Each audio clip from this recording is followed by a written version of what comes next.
Hello everyone. In today's video, we're going to walk through steps for importing data into B1.Church using their sample built-in templates. I'm T. Hooper, and welcome to my channel where we explore ways to manage your ministry's workflows. Whether you are hosting worship services, meetings, live streams, fundraisers, or simply just establishing standard operating procedures, I'm here to help you do it all in a simple, inexpensive, and practical way, making room for your ministry to flow. To import data into your B1.Church database, you would go to first Dashboard and then go down to Settings, Import Export. Scroll down, Step 1 Import Source. You want to choose Data Source and then B1 Import Zip. Click where it says you can download sample files here. And you'll notice that a new zip file has been added to your downloads folder. Go over to your downloads folder. After you extract the sample import.zip file, you should see a sample import folder.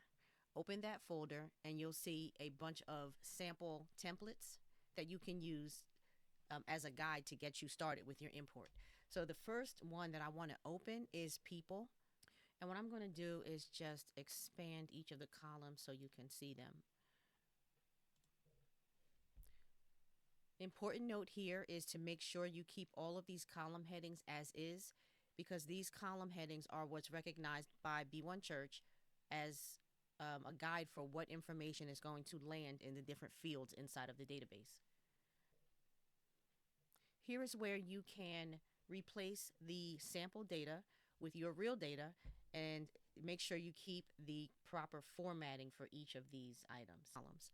When you're done, you want to save the file, keep the same file name as people.csv. Back in the file structure, you'll also see that there are other sample files that you can use. So the .png files, those are used as profile pictures that you can attach to a person's record. But then there's also some other CSV files here.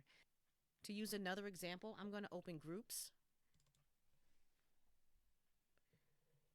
And again, I'm going to expand the columns so we can see all of them.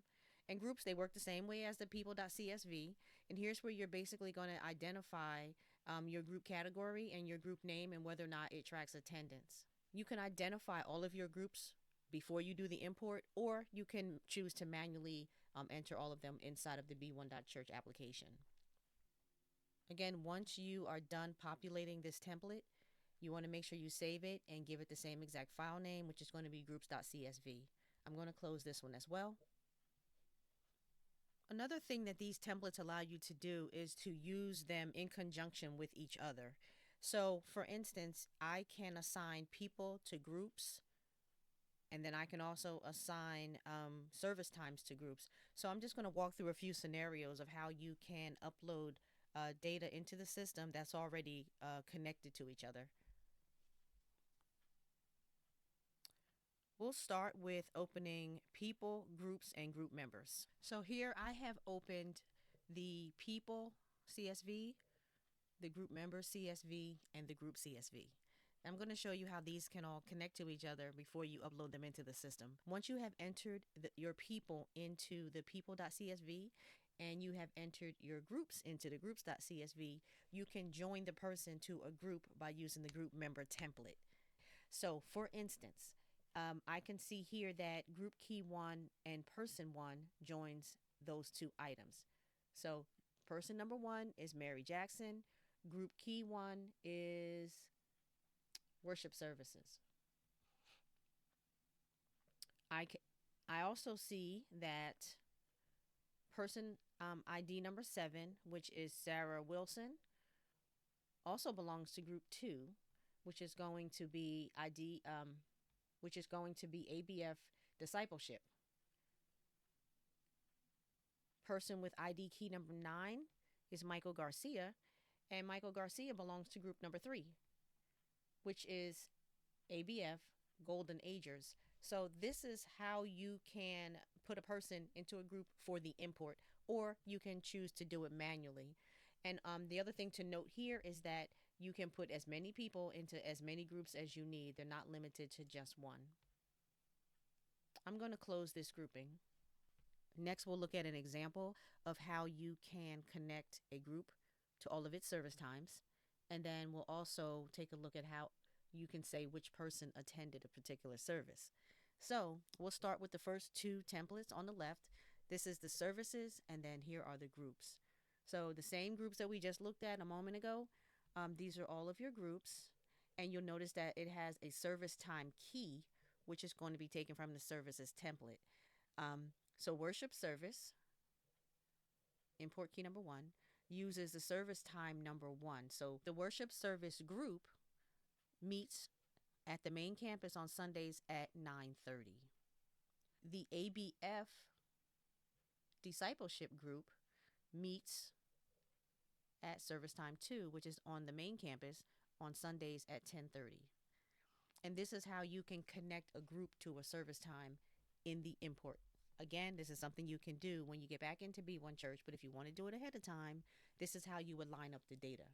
Now, once you have your groups and your sessions all tied together, you could also, in your import, if you like, add which people have attended a group session.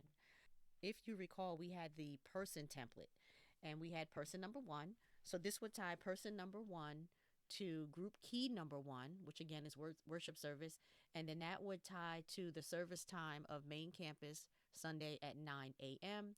And then in B1.Church, it'll populate the date as it should be. I'm going to jump down to June 28th, 2020, and here's another example of a service that has taken place. And you'll see here persons 1, 2, 3, 4, and 5 all attended sessions on 6/28. Person 1 attended the worship service at 9 o'clock on the main campus at 9 o'clock. Person 2 attended the worship service on the main campus at 9 o'clock. Person 3 attended the worship service on the main campus at 10:30. So again, up to you. If you would like to pre-populate the templates with this type of information, this is how you would categorize your data. I'm going to close this grouping. So this last example I'm going to show you is how you can import donations. In B1.Church, you have batches, which are normally by dates, and then you can tie that batch to a person and indicate how much they paid, the method of payment, and what fund they contributed to. So as of, for instance, in the first row here, in batch number 1 on 6/28/2020, person number 1, who is Mary Jackson, she paid $150 cash to the general fund. And this is how you would structure your giving for the import. Very, very similar to how we did the groups and the services and the attendance. The important thing to remember is once you enter in all of your information, you want to make sure you save it and keep the exact same file name. Once you have populated all of your information into the CSV files that you plan on using for the import, you need to now create a zip file for those items only. So I'm just going to say, for instance, I don't want any of the PNG files. I'm just going to group the CSV files, and the next thing I need to do is to zip them together. To zip these files, I am going to right click on them, choose compress to, and then I'm going to choose zip file. I'm going to rename mine, I guess because I had donations highlighted, it used donations as the file name. I'm going to rename it to B1.Church import. To make it simple for me, I'm going to move this to my downloads folder, just for easy visibility.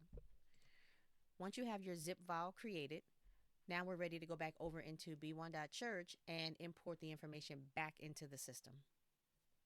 Back in B1.Church, just to remind you how we got to the import screen, we clicked on Dashboard, Settings, and then Import Export. And that's what took us to this screen here. Now we're ready to do our upload. So we will make sure that the data source still says B1 import zip. Now let's click where it says upload. Select your import file that you just created. Click Open. B1.Church will then show you or give you a preview of the items that you had included in your upload. You can review the information.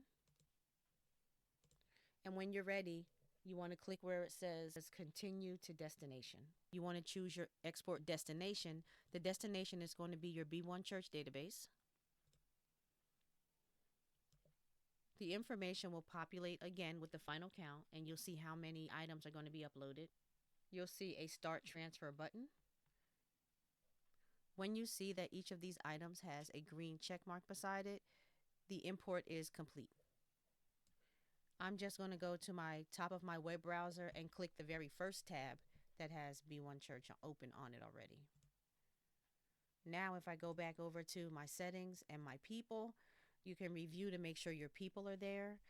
If you want to go to your groups, you can make sure your groups are there, check your attendance, whatever items you included in your import. If you need more information on how to navigate through groups, you can check out my video on how to set up groups as an administrator and then how to use groups as a group leader or team member.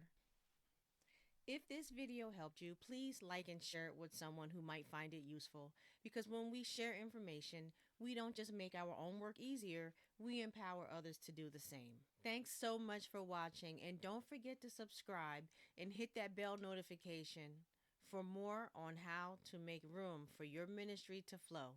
I'll see you in the next video.